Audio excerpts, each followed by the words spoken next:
TCU and Arizona State go to war on Friday night, but this week it's been a love fest from the coaches. Oh yeah, it's locked on the Horned Frogs. Play my music.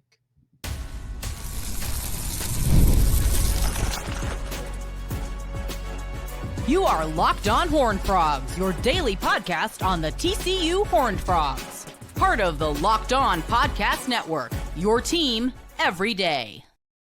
What's going on, family? Welcome back to another episode of the Locked On Horned Frogs podcast, your number one daily one-stop shop for everything TCU athletics, Monday through Friday. Part of the Locked On Podcast Network, your team every day. And remember, just because the mic cuts off every day does not mean that the journey is over. Just means it's time to follow me on Twitter at South Exclusives. Starts with an S and ends with an S. And I, of course, am Darrion Gray, a.k.a. the Mouth of the South, 817 Rays. And today's episode is brought to you by Mazda. Like our players, we sweat every detail because when you make every move count, pulling off the unexpected is only the beginning. Stay tuned later for the highlights in this week's Moving the Game Forward. Mazda, move and be moved.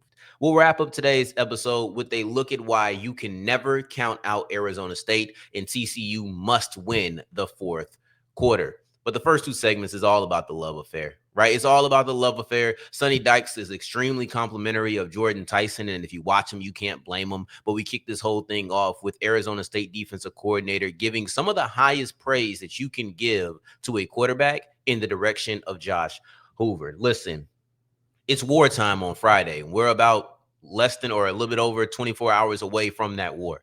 And trust me, when you get onto the field, it's not going to be, oh, we love Josh Hoover. We want to make sure that he has so much time. Or we love Jordan Tyson. We want to make sure he has so much space. It's not going to be any of those things. And when you go into a game, you typically will hear praise. Like, that's not uncommon that you hear praise from coaches about players. What I will say is, the praise that I've heard from Arizona State and TCU about the opposing team's players has been some of the highest praise that I've heard in a long time. It really is. It's not atypical to hear, yeah, we like how that player operates. We like this skill set. Typically, what I've noticed is a coach is quick to say, yeah, this player on this team does this well. But when it comes to certain holes that they may want to exploit, either they'll keep it to themselves because you don't want to tip the game plan. But then also, they phrase it in the terms of their own team. So I'm gonna leave it there and now get to the praise that Arizona State defensive coordinator Brian Ward has given Josh Hoover. But I did want to kind of lay the scene for both guys because Ward and Dykes' comments both kind of fall underneath that umbrella. You don't have to tell TCU fans how good Josh Hoover is. You don't. They'll be singing their praises of Josh Hoover for years to come. That's my prediction. But if you look to the left or you look to the right in the choir, you may see Arizona State defensive coordinator Brian Ward because he joined in on the song and he sung the praises of Josh Hoover. And honestly, the way that he approached Hoover and the compliments that he gave, the comparisons that he gave Josh Hoover, this is some of the highest praise that I've heard in a long time. He not only laid out who Hoover is as a player, he also identified potential Heisman running and then also draft status with the people that he compared Hoover to. Penix, Nix, Ward. These are all people who are either invited to the Heisman Trophy ceremony or won the Heisman Trophy. These are all top 15 picks in the NFL draft in their respective years. This is an extreme compliment to come from a coach. Let me give you the exact quote because you may have seen it on Twitter, but I don't have the rights to Twitter, right? I don't have rights to these clips. I can't use them, but what I can do is read them. And some of the everydayers maybe didn't see it. Maybe they haven't been on social media. So allow me to read what defensive coordinator Brian Ward had to say. He says, I don't know if we've seen a quarterback like him, being Hoover, like him since 2023 with that murderer's row of quarterbacks we saw. Penix, Nix, Cam Ward. He's definitely an NFL guy, the best guy we've seen in the Big 12. For Brian Ward to compare Hoover to those players, and we'll get to that in a second, but him to say Hoover is the best quarterback, best guy we've seen in the Big 12. Arizona State's been in the Big 12 for a couple of years, but you just played Sawyer Robertson. For Brian Ward to come out right after playing Sawyer Robertson and say Josh Hoover is the best guy we've seen in the Big 12 speaks volumes, because Baylor does have a good quarterback. Robertson is a good quarterback, and Robertson had a decent day. He ended with 25 for 39, 250 yards, 3 touchdowns, and interception. That's not a bad day for him at all. And it was a very competitive game, too, where you have touchdowns late in the game. Arizona State has to have a walk-off field goal, right? Like, this was a good game, good performance by the quarterback. Baylor has the number 7th ranked passing offense in yards per game in the country. TCU is number 6. These are very comparable passing attacks. For Brian Ward to understandably have just played Sawyer Robertson, 3 days ago, maybe at that point, 4 days ago at that point, and to say that Josh Hoover is the best guy that they've seen in the 2 years that Arizona State has been in the conference speaks volumes. It speaks volumes. And it's something that we cannot emphasize enough. It's something that I don't believe should be understated. This is how he views him. And when I talk about Heisman standing and I talk about draft comparisons, you may see there was no mention outside of the NFL guy. There's no mention of the Heisman. There's no mention of him being a first-round pick, which I just saw a mock draft that had Hoover in the first round. So the rising is beginning, in case you were curious. And if you're on that Hoover for Heisman train, it's starting to come around for his draft stock. Heisman, we'll see. It's up in the air, but this is things that you wanted to see. But look at the comparisons right now. We've gone into what we're talking about as far as Baylor. We looked at that comparison, but let's look at exactly who Ward compared Hoover to.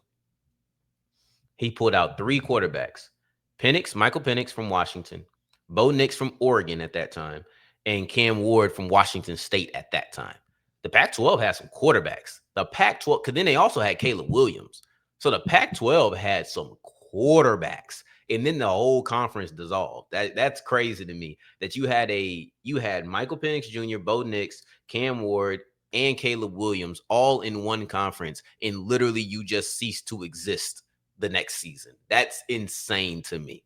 But anyway, Michael Penix Jr., second in the 2023 Heisman race. He was the 8th overall pick to the Atlanta Falcons. The beginning of his professional career, little rocky, but he played for the Falcons. The emotional side of me says, hey, I hope he fails forever because he's a Falcon. But I happen to like Michael Penix Jr., to be honest. I do. So I want him to succeed. I'll say that. So just not with Atlanta. That's a tough one for me. Bo Nix, for everything you want to say about him, he was 3rd in the Heisman race in 2023. He was the 11th overall pick. And I'd say of these triumvirate of comparisons, he's the one who you didn't see get a lot of love in college, but he was an efficient quarterback. I thought he did a good job in his last couple of years, not in the league, but in college at Oregon. And hidden in the pros, he's done pretty well for himself. He's with my guy Sean Payton, and he's done well. Cam Ward, 1st overall pick last year, 2024 Heisman winner. So you're looking at the people that Hoover is next to. That speaks a lot of volumes. It does. You're comparing him to people who were in the city at the ceremony, looking to see if they could be a Heisman. No one thought Bo Nix was going to win the Heisman that year. So, but no one also thought he would be one of the top 3 guys.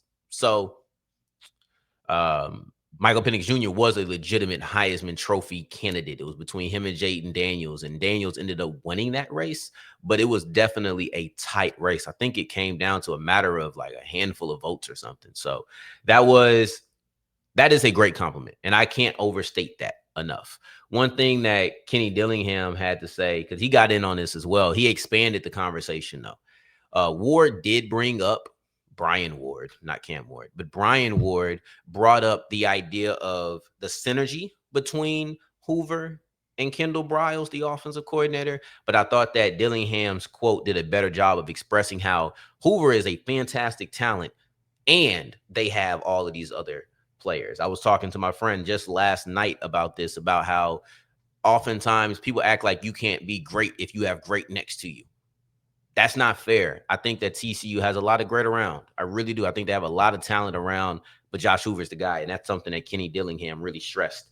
He says the quarterback he's a really, really good football player. He can extend plays, can make throws in the pocket, anticipates throws, and knows where to go with the ball. He's really good. And then they have weapons outside. Coach Browse is amazing. What he does on offense is so much different than what he used to be. It's so creative and it's very explosive, not just in the passing game, but in the running game, different formations every week trying to create leverages. He also mentioned he came back at some other point and mentioned Hoover again.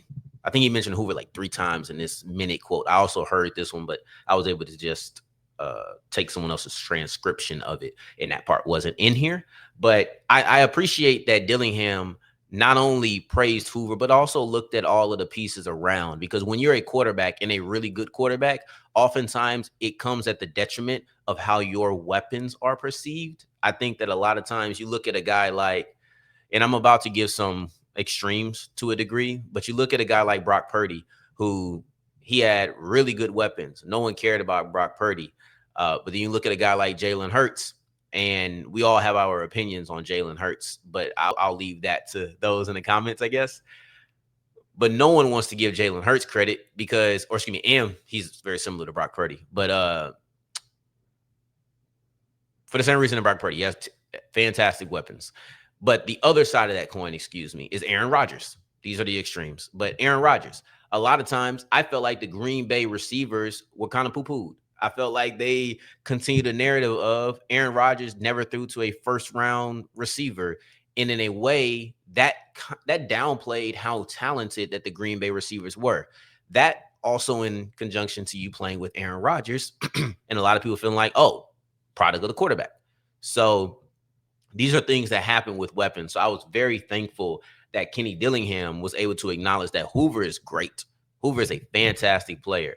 But also, didn't name them, but they also got guys like McAllister and Dwyer and Manjack and Rodgers. And they got guys in the backfield like Palmer and Payne and Battle and Barnes whenever he gets back. Like, I appreciated that because we do not get that enough.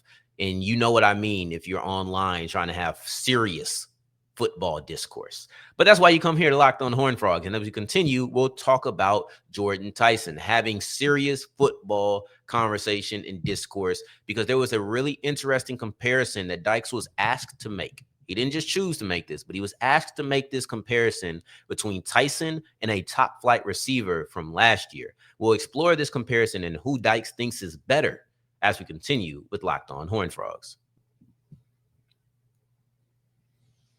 Today's episode is brought to you by DoorDash, and it's almost a weekend. Time to look back and crown this week's MVP on Who Delivered, powered by DoorDash. Just like you can win every Saturday with DoorDash Streaks, saving more every time you order, these players delivered when it mattered the most. Let's break it down. Is there any question which way we're going? It's Eric McAllister. For the Frogs, it's Eric McAllister who delivered in a big way. I could pick a moment if I wanted to. I could point to the first 70-yard catch and run on a slant. I could point to the sky-high pass that he was able to bring down from Josh Hoover that set up a later 40-yard catch and run. I could point to anything, but it was Eric McAllister. Let's just point to his game. Breakout performance, and he delivered all game long. And just like McAllister delivered for the Frogs, DoorDash delivers your Saturdays. With DoorDash Streaks, you can save every Saturday you order. Stack it up all season. You could save up to $250, including $100 in DoorDash credits. Order this Saturday. Keep the streak alive. Fuel your game day. Only with DoorDash. Terms apply. Promo period through November 18th. Today's episode is also brought to you by FanDuel. And we got a Thursday night game tonight. The Seahawks and Arizona Cardinals. I can't wait. Sam Darnold versus Kyler Murray. Who would have thought that we'd be excited about that matchup 2 years ago? But Kyler Murray versus Sam Darnold. How do we think this game goes? You can bet on the game itself. You can bet on individual players. You can bet on you can have a same game parlay, some of the things in the beginning or the end, the quarters. You can bet on a whole bunch of things, a litany of things that you have all on Thursday Night Football. This is going to be a doozy. This is going to be a game that honestly, I'm trying to finish everything I have to do early because I don't know if I want to miss a second doing anything else. But you know what? You make some money while you watch it. That's my message to you. Make some money while you're watching. And if you're new to FanDuel, put down a $5 bet. That wins, you get $300 back in bonus bets. Ooh, ooh, ooh. You go ahead and make a little bit of cash for yourself. FanDuel, make every moment more. As we continue rolling on today's episode of Locked On Horned Frogs, I appreciate you for making this your first listen of the day every day. For your second listen, make sure you're checking out Locked On Big 12. It's a big-time game. It's a Friday night affair. I'm sure that Drake's going to be talking about it. I've seen Spencer McLaughlin talking about it on college football, Locked On College Football. So make sure you're checking out those shows. Get ready. This is one of the biggest games of the week, and it's in a very isolated slot. So let's talk about Jordan Tyson, though, because Sonny Dykes surely wanted to. Let's talk about Jordan Tyson because Sonny Dykes couldn't stop. He couldn't stop himself from praising. And listen, I thought he did a really good job praising the entire team. As I mentioned earlier, it's a love fest. I say that jokingly. There's a lot of respect between these universities. There's a lot of respect for these players, right? Because Dykes had a lot of respect for Dillingham. And I thought he displayed that well during his press conference. He talked about a variety of different places on this football team. Of course, you're going to talk about Sam Levitt. But I don't think that anybody got the praise that Jordan Tyson got. And it's all because of the question that he was asked. Dykes was asked about a comparison between Jordan Tyson and Tetairoa McMillan. Now, I'm sure that you know who Tetairoa McMillan is. However, it's my job, just in case you don't, to explain who Tetairoa McMillan is. And to me, he is a player who I wanted on my Saints. He's a guy who I was campaigning. He was probably in that top 3 to 5 players that I wanted in the first round. However, the Saints picked at 9, and he didn't make it to the Saints. Now, what does that tell you? Of course, it tells you I'm a Saints fan, But what it tells you is that a team inside the top 10 was yearning for this player, and they were too far back. That's how talented that Tetairoa McMillan is. One thing that was funny as they were having this conversation is he would never call him McMillan. Dykes would never call him McMillan. He just kept saying the Arizona guy. And that's not of any disrespect because when talking about Lamar Jackson, he said the Baltimore Ravens quarterback. Everybody knows who Lamar Jackson is. It's not like, oh, I didn't remember Tetairoa's name. This is just apparently the way that Dykes puts out information. I don't know. But the question was funny because it was brought up, Tyson or McMillan. And you kind of saw the wheels turning on Dykes when he was talking about this. Sonny was sitting here and he was saying, they're very similar players, talking about their size. Said McMillan's taller, and I think McMillan was listed like a 6'5" or something like that, if I'm not mistaken. Tetairoa McMillan height 6'4", so he was listed at 6'4". Tyson is listed at 6'2", so he does have a couple of inches on Tyson. So there is a difference there, but they do a lot of things similar. Where Coach Dykes thought that the separation is that Tyson is just a more complete player. And I thought that was really interesting because Tetairoa McMillan is a top 10 pick. Tetairoa McMillan was the best receiver in the Big 12, best receiver in the draft class, and ended up going top 10. When you compare Tyson to somebody like that, it speaks volumes, right? Like that's number one. But when you say that Tyson is better, it's like yelling from a megaphone. It's like yelling from a megaphone that this guy is one of the most talented receivers that we will see this year. Probably the most talented receiver we will see this year. That's basically what Dykes might as well have said. If they go to the playoffs and they play other players and play other teams outside of their schedule, maybe you can make an argument for a guy like Jeremiah Smith, of course. Like you can make arguments for other players, but Jordan Tyson is one of the best in the country as a wide receiver. And he is the heartbeat of the Arizona State receiving game. Like, obviously, he is the heartbeat of it. Sam Levitt goes to him in critical situations. He goes to him often, third down. He does a great job high pointing. But what is it that makes him special?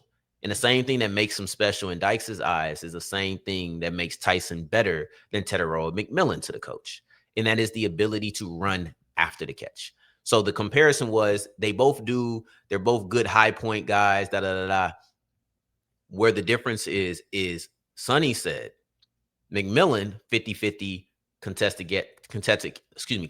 catch guy, while Tyson run after the catch.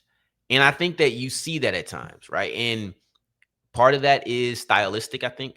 I think it depends on what type of receiver that you like, because if you like the 50-50 guy, then you may slide with McMillan. If you like the run after catch guy, which I am a rack guy, I like rack. Then you'll probably slide with Tyson, right? That just kind of depends. That just kind of depends on what your preference is. But it sounds like A, Tyson does everything that McMillan did, and he also runs after the catch. So that makes a difference. And B, it sounds like Dykes likes the run after catch guy. He's a rack guy like me. So I see that too.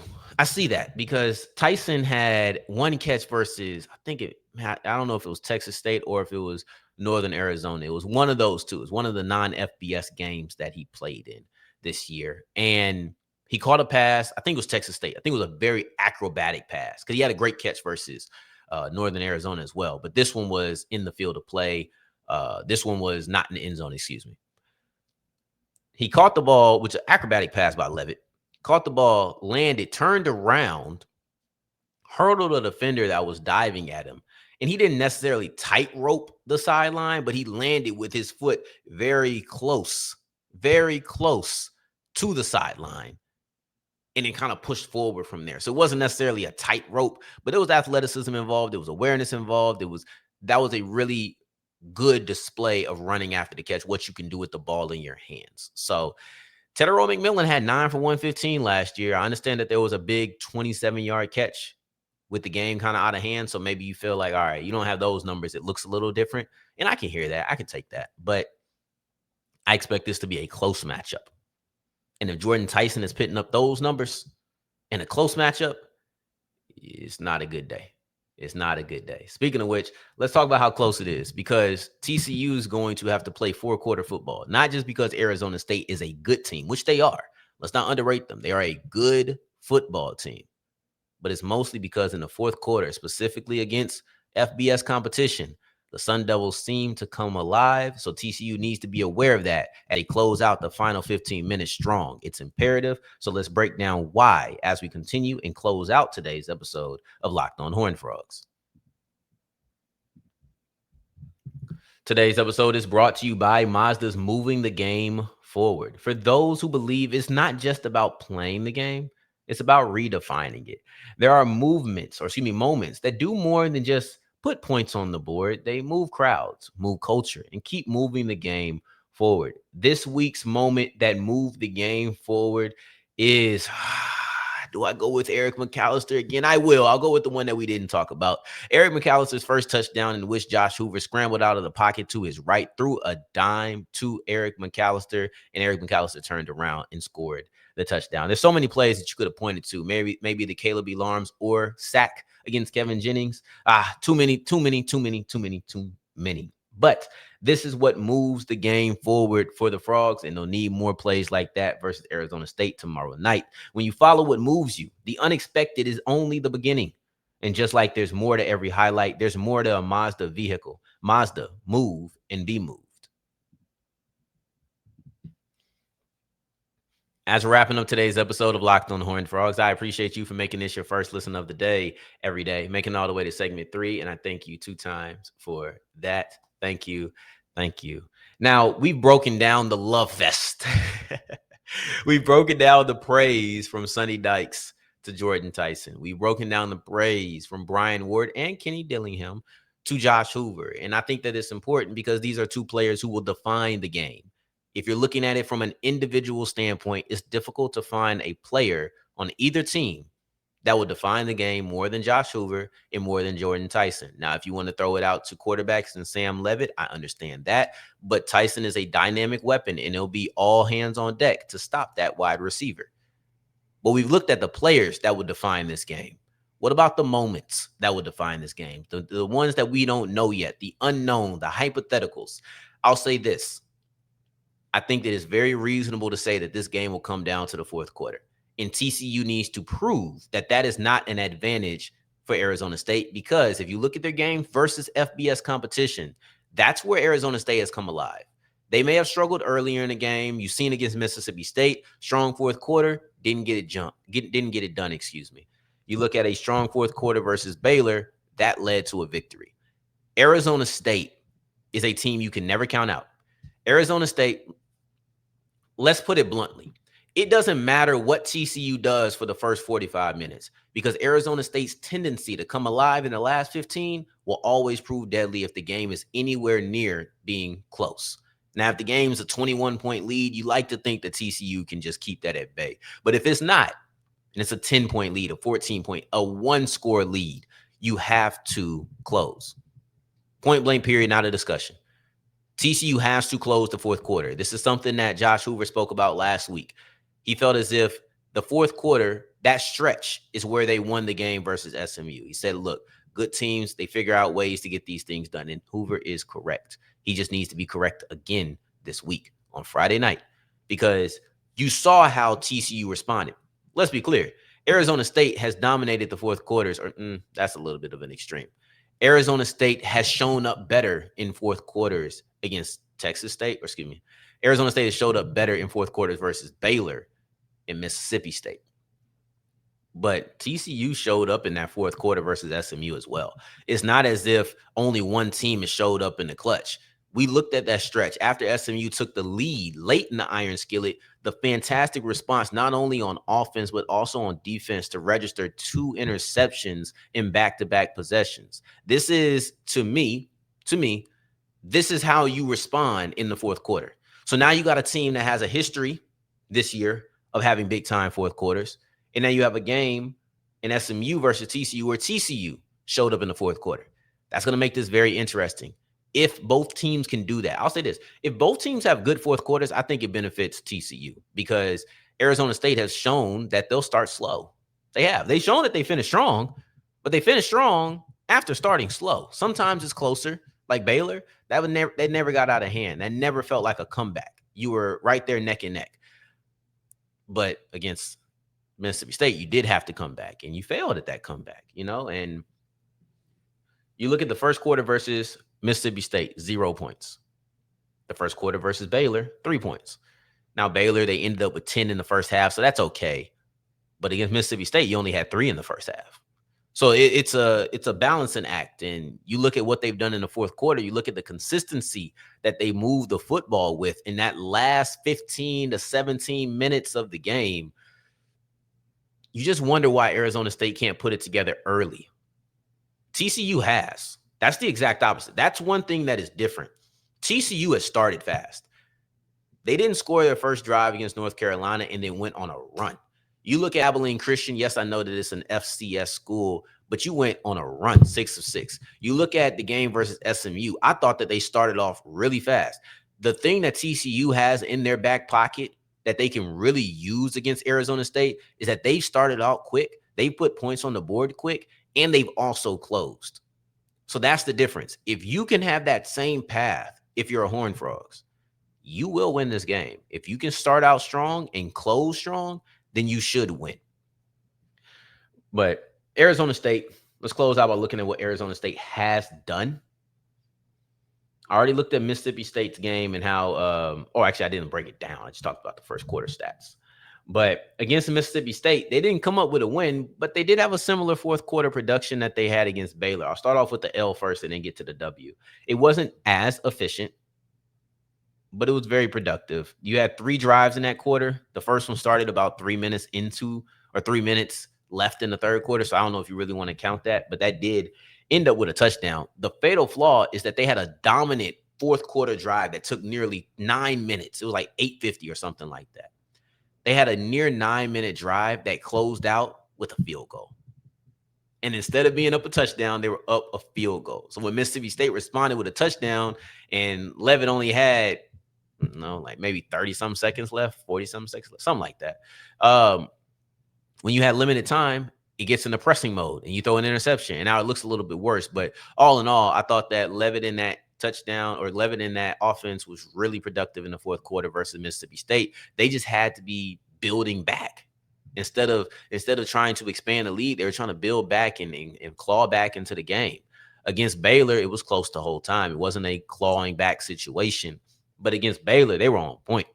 Field goal, touchdown, field goal. Now, once again, the drive did start in the third quarter, but it was one play. It was like literally like 20 seconds left in the third quarter. So it's nothing. And in that game, Levitt had a 27-yard run to start that drive. Last play in the third quarter, right before the fourth. I'm going to count it. It's a clutch time play. That was big. You see them show up. Jordan Tyson, who didn't have a super productive game against Baylor. It's actually the first game in which he wasn't the leading receiver. He had less than 50 yards. He was the third leading receiver on that team. I expect that to change. You still have to key in on Tyson, but it'll be interesting to see if anybody else shows up. Arizona State field goal, touchdown, field goal. And that field goal was a walk-off in which they were able to throttle down and just chew out the clock because they already got in the field goal range relatively early. This is a really good fourth quarter team, and they have some of the moments as well. So you look at it, excuse me, Jordan Tyson didn't have an explosive game, still had the touchdown catch and a 2-point conversion to put Arizona State up 7. That was the mistake that they made against Mississippi State, is that they weren't able to get up 7 late in the game. So when Baylor responded with a touchdown, just like Mississippi State did, Arizona State was going to win the game instead of having to claw back, or excuse me, they had overtime to fall back on as they go to win the game instead of feeling like you got to go get it because I'm down. And that's how you get the pressing, and that's how you get an interception. But Arizona State had a big-time catch, 61-yard catch by Eusebio. There was just big-time moments in the fourth quarter. TCU has to close strong. They have to. Because this is a team in Arizona State that will test you in that last 15 minutes. And if they sniff any weakness, they sniff an opportunity to come back, they've shown that they can. And you don't really want a game that you are winning by double digits to come down to the last minute, last 30 seconds. You want to be comfortable.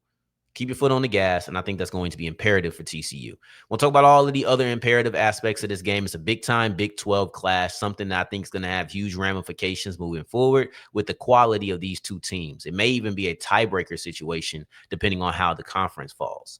But in the meantime, in between time, until next time we hear each other, family, take care, stay blessed. Peace.